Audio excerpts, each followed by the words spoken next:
You are listening to the default audio track, which includes instructional narrative. To turn this track off, simply press the audio button on your DVD remote to listen to music. Press it again to just listen to the sounds of the ride.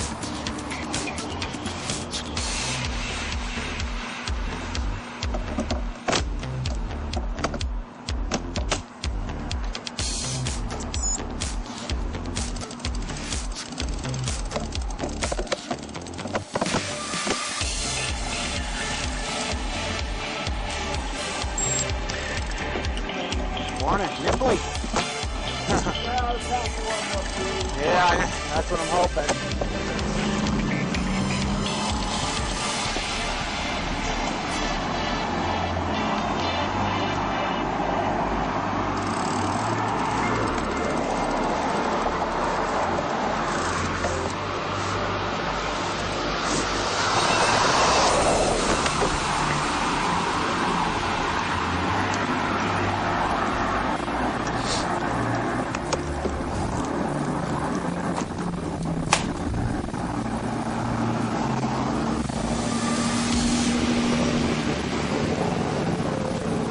Welcome everybody to the tour to Steamboat.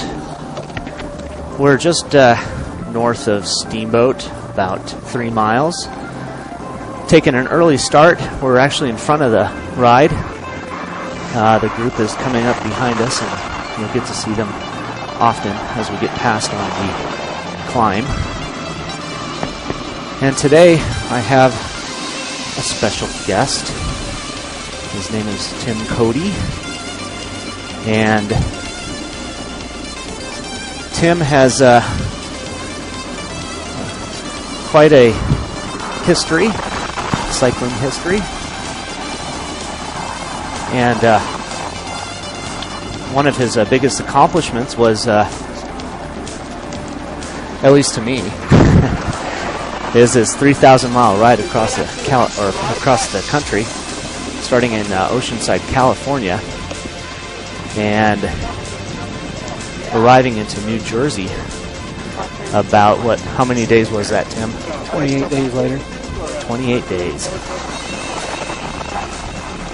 So Tim is going to talk a little bit to us about his training techniques, as well as some of his experiences on this adventure that he went on. And then I'll try to interject every once in a while with things that we should be doing while we're riding. Right now we should be in a nice easy gear, spinning at an easy cadence, and this is just a warm-up to the climb that's about to come. We'll be slowly warming up our legs and getting our heart rate up to about 75%. You'll notice on the dashboard we have 2 graphs at the bottom. The upper graph is the hill profile, and the lower graph is our effort. There's a solid black line going between both graphs, and at the moment it's too cold to register any heart rate.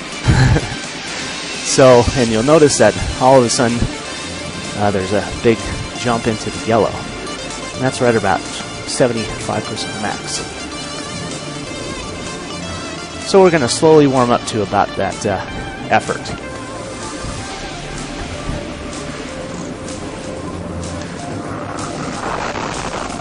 So Tim is an avid cyclist. He races Cat 3. Is that yes? Yes. And lives here in Denver. And married. What team do you ride with, Tim? I'm currently riding with Colorado Bike Law. Okay. And what I mean, is that the sponsor, or? Colorado Bike Law is the primary sponsor, and the primary sponsor represents cyclists that have been injured in accidents by cars and other faults, not their own. Wow. How long have you been riding with them? I've been with Colorado Bike Law for just a little over 5 years now. Do they compete locally, or what type of racing do they do? They currently primarily ride in races around Colorado. There are a few racers that have gone over to Europe and do other rides around the country, but primarily Colorado. Okay. And when you started with them for about 5 years ago, how long have you been cycling? Actually, I know this answer. Tim and I actually are old high school friends who have reunited after about 20 years. Yeah. So I'm assuming about 20 years you're cycling. I actively cycled when I was in high school and college and military. I kind of got away from it, but picked it up again when I was about 32. Okay. I actually remember Tim and I were the only two people, I think, in high school who rode bikes. And I had a race coming up, and I think you challenged me that you were going to kick my ass. And you should have shown up, because you would have. I cramped up, and after about 3 miles, I was so nervous. And it's the end of my race. But I think I won the sprint against when the women came in behind me. It was a little. Yeah, that was my first race. What race was that? Oh God, I don't remember. That was just a civilian race. It's out in Lakewood, and it was a crit. We went like Kipling to Morrison Road. Is that right? No, Wadsworth, Morrison Road, Kipling, and then I think down Arapahoe or something, or Nevada. I can't remember. It was about a 3 mile lap, and there was maybe 30 people at the start. And I had on my disco clothes. The tire back then wasn't really very cool. It's not really cool now. Not much. Well, yeah, that, and it's also like 5 times as expensive. Crazy. I was thinking of writing a journal about where you can find clothing that's like realistically priced.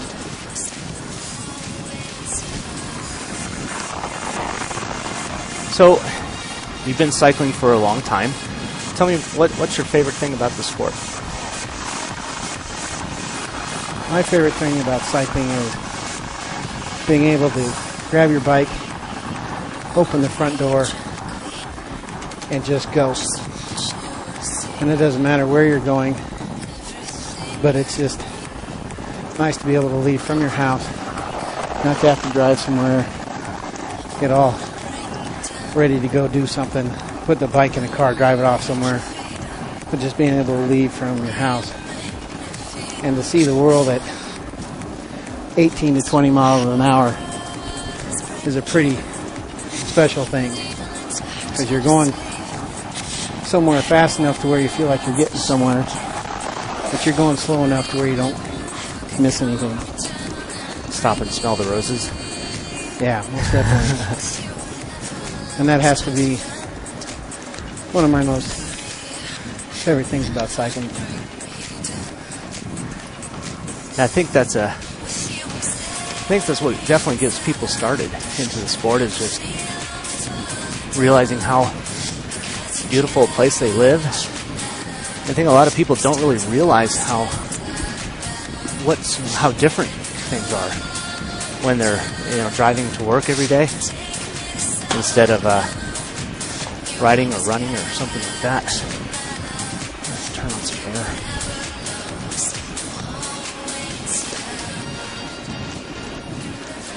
So can you tell me something about cycling that you don't like?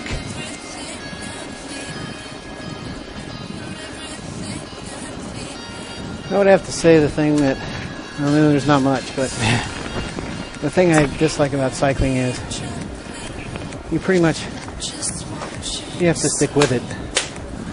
Because even if, you can ride a couple days a week and still not lose your form or anything like that, but if you take a couple weeks off or 3 weeks off, your bottom starts to hurt again. And yep. You've got to work everything back into shape again. Yeah, you feel guilty when you're sick, and it takes a couple weeks to get back on the bike, and you feel like you've lost everything that you've accomplished. But the trick is just do it a couple times a week, and you'll keep that form. Yeah. I think for me, it's the misunderstanding that people have that I don't like. It's the misunderstanding of other people who don't actively cycle, who make judgment calls based on what they see on the road instead of getting out there and doing the sport themselves. But that's a conversation for another day.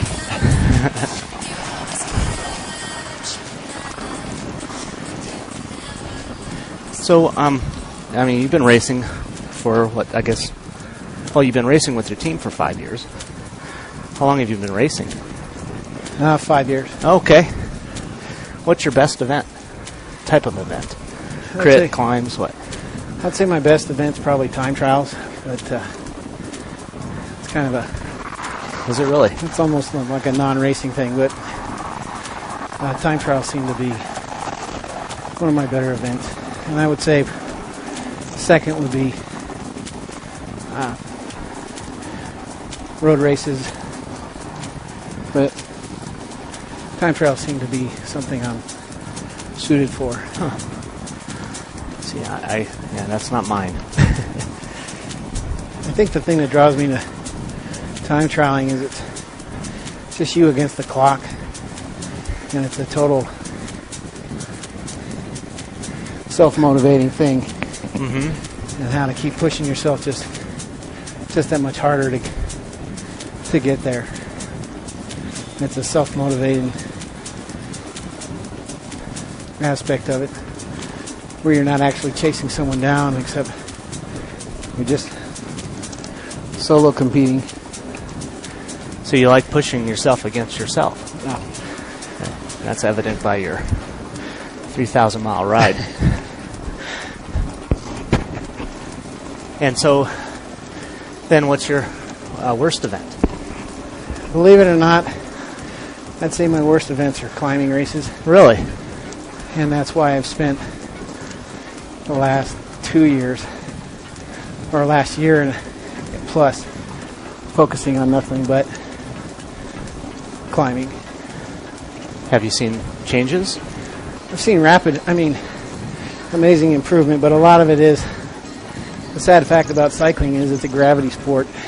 Yeah. And you want to get better, you can either spend a lot of money on light equipment or take a little bit off your backside by not eating that right extra piece of cake or beer or cookies or ice cream. Guilty. And we're all guilty of that, but my biggest thing is, like when I started out getting back into cycling again, I was up around, believe it or not, 202 pounds. Wow. And now, knock on wood, I'm back down to 156. Wow.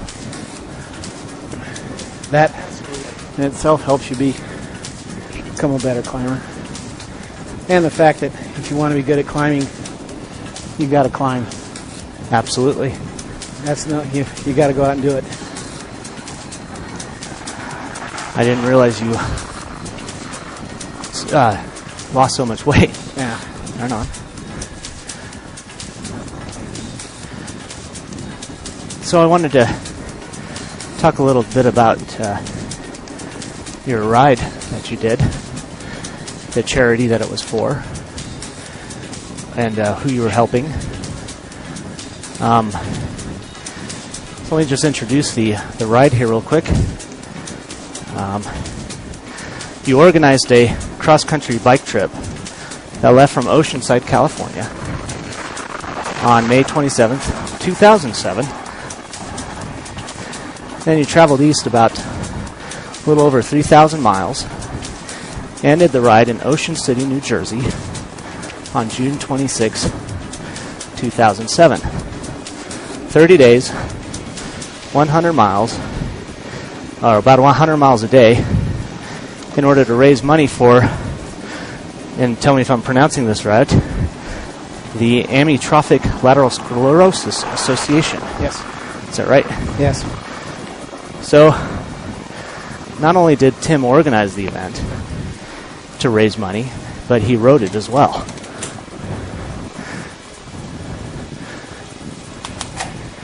You can see the heart rate. 74%, 75. We're in zone 2, just still a nice warm-up. Went up a little hill, and now we're coming back down. And you can see right in front of us the mountains, and off to the left there. And that's what we're climbing over today. So Tim, what made you realize that this type of event was, or this ride was something you wanted to do? Well, believe it or not, I just finished watching the Tour de France in 2006, and an interview with Lance Armstrong, and I think Leno or something like that, where he talked about how racing in the Tour de France, which is a month-long race, how racing that just changes you mentally, physically, everything. Doing that for a month just makes you a different person. And I thought that was quite a profound statement. I don't know, in my warped mind, I thought that was kind of interesting. And then I had a close friend of mine. His father passed away from ALS, also commonly known as Lou Gehrig's disease. And just a brief bit about Lou Gehrig's is it affects your nervous system and your muscular system to where you can't tell your muscles to do things anymore. So walking, you can't do that anymore. And there's no cure from this disease, and it just slowly comes on, and sooner or later the reactions stop you from breathing and other things like that, and you just don't have any control over it. You know you want to make stuff do it, but you can't. And when he passed away from that, I was trying to figure out a way to raise money for this terrible thing. And I thought about doing a local century or some sort of thing like that. And that to me just didn't seem like it was going to raise enough money. So I was somehow stumbled across the Ram Ride, which for those who don't know is a race across America. And I got the idea from that. And Lance and my friend's father passing away. And I thought that'd be the easiest way to raise a fair amount of money and do something challenging enough to warrant people donating. And sponsors, too. Sponsors.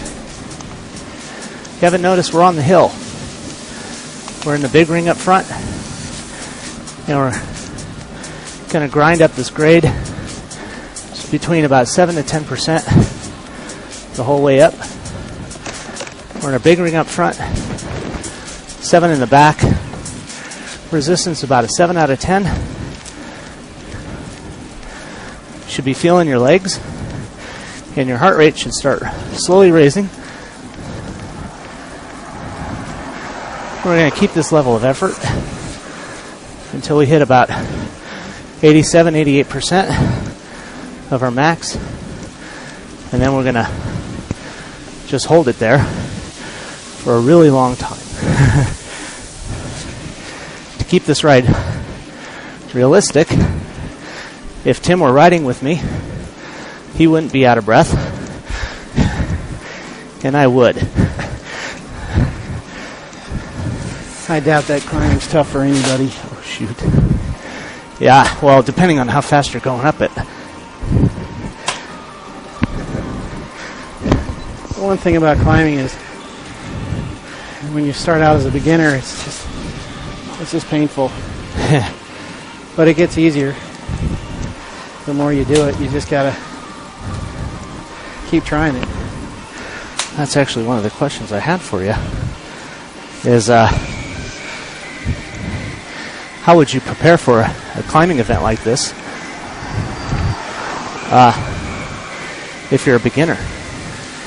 What techniques or what training advice would you give to somebody who's only maybe been riding a year, has never done a century, you know? I would if it was me, because I did kind of the same thing when I started out. I got into cycling and wanted to do a century, so I rode. And every weekend I tried to increase it. And, you know, I finally did the century. If I had to go back and tell somebody knew what to do, I started off and tried to do an extra 10 miles a week. And once you get to 40 or 50, that's pretty easy. You're in the zone to do a long distance ride. Yeah. And you know, after riding long enough, that on any given day you can usually do twice of what you're training for. It wouldn't feel comfortable or great, but like going 60, 70, 80, 90 made it a lot more difficult to get to 100.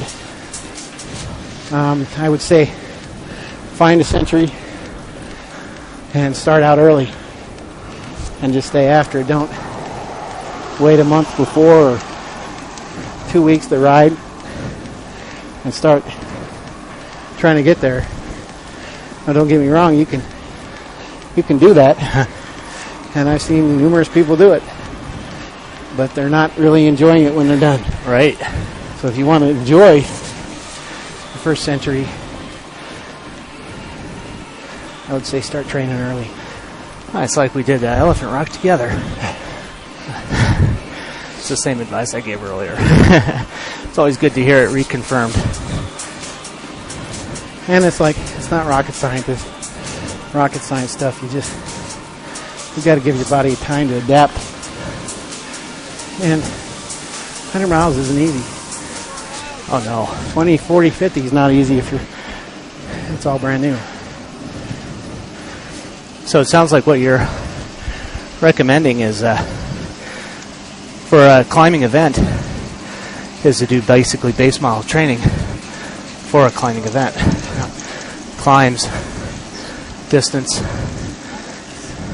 Start off slow, build the miles up, start throwing in a climb a couple times or once a week, 2 times a week, and just get used to it. It's kind of like that old adage they told you in school, study on how you're going to take the test. Right. So do the same thing on the bike.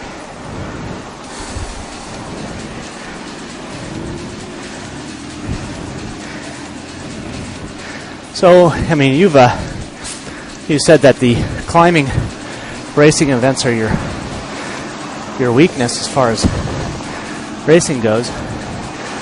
How would you,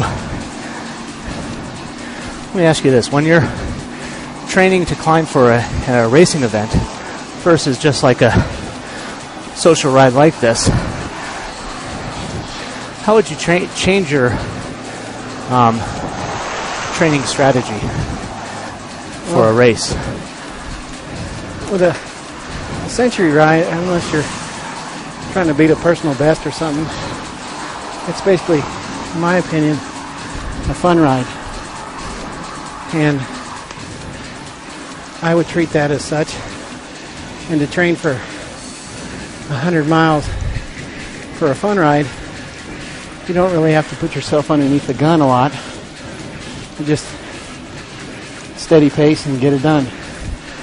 As far as racing goes, you do the miles, but you also throw in a lot of intervals.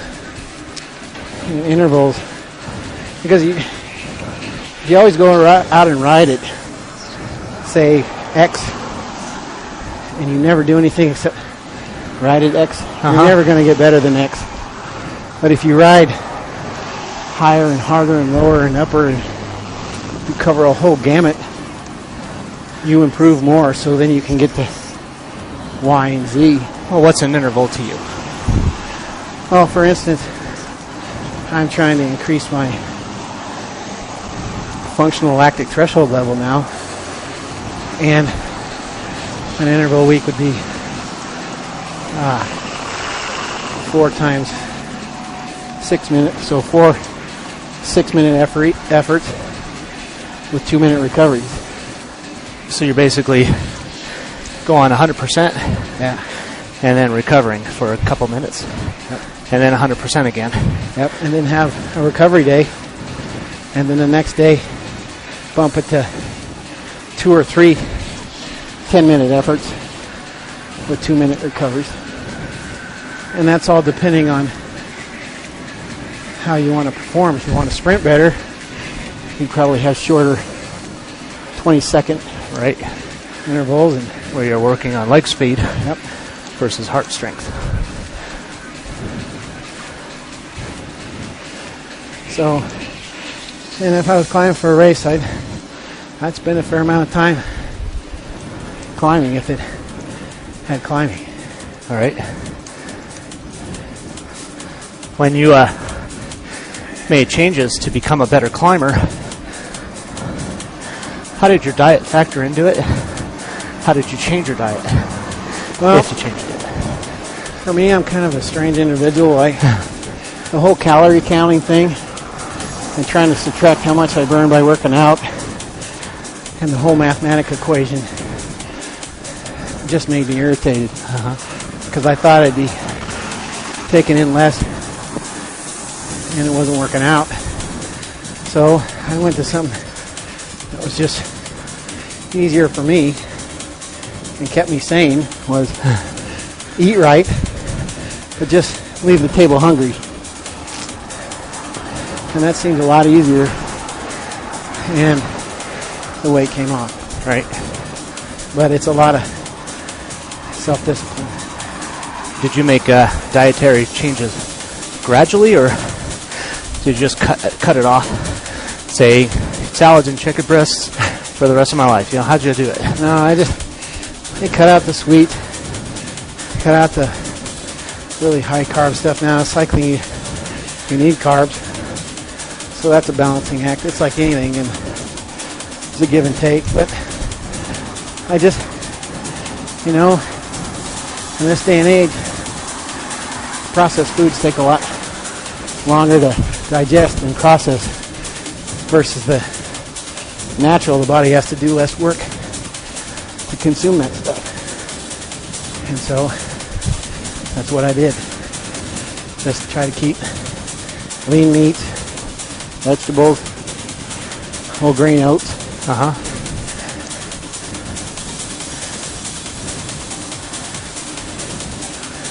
Our grade is fairly steep all the way up, and we're using a 52-42 ring combination for the entire climb.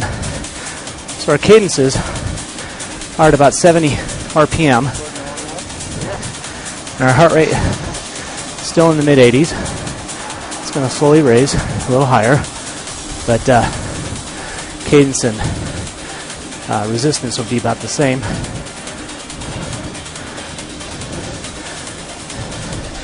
In this case, the mountain and my gearing is dictating the cadence. But if you're going to do a complete century, Tim, what cadence would you shoot for? I personally like to stay between 85 at 95. But depending on how your bike is geared, and especially on this 12% grade we're on, I don't know how accurate that is, but yeah. You would need to have to be in a 52, 32 or something to be able to maintain that high cadence. I don't know exactly what it is, but right. So if somebody is, let's say, traveling from Ohio, they're going to do the triple bypass, which has 15,000 feet of climbing, or even this ride, which is around 9,000 feet. Phew, excuse me. What type of gearing might you recommend? I personally, and I've geared my bike this way, but I got a 52-38 in the front and a 28-11 in the back. And to me, that's an all-around Colorado type of grouping, right? Because it'll allow you to do the steep climbs, right, and everything in between. How to use the dash. The dashboard is composed of a number of different tools that provide data which allow you to emulate the physical demands of the ride. The first and most important tool on the dash is the effort meter. The effort meter provides a graphical representation of how hard you should be working during a specific part of the ride. In this video, we're ascending a small climb while trying to keep a good pace for other riders behind us. Watch how the effort increases as we continue to ascend. The effort meter is color-coded to help you quickly know what zone you should be training in, be it the weight loss zone, aerobic zone, anaerobic zone, or red zone.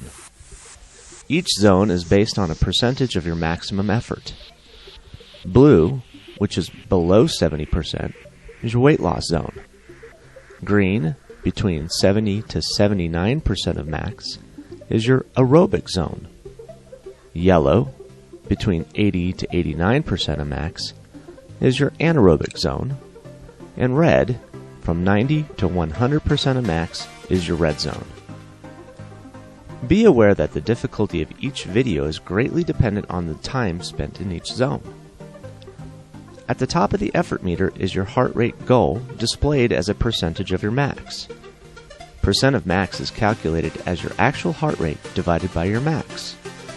This value can be used to challenge yourself further by teaching your body how to precisely regulate efforts. Some heart rate monitors allow you to input your max heart rate and then automatically calculate your percentage of max. The gear ratio and resistance indicator provides you with two ways to determine what gear or what resistance you should be working at. The gear ratio is the best way to make changes in resistance if you're on your bike and trainer.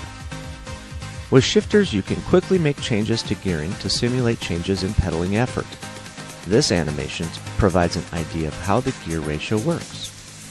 Notice how above the blue line, the numbers are ascending from 1 to 10. This corresponds to the gear that's in your rear cassette. Below the blue line are the two rings in the front, 42 being the small ring, 52 being the large.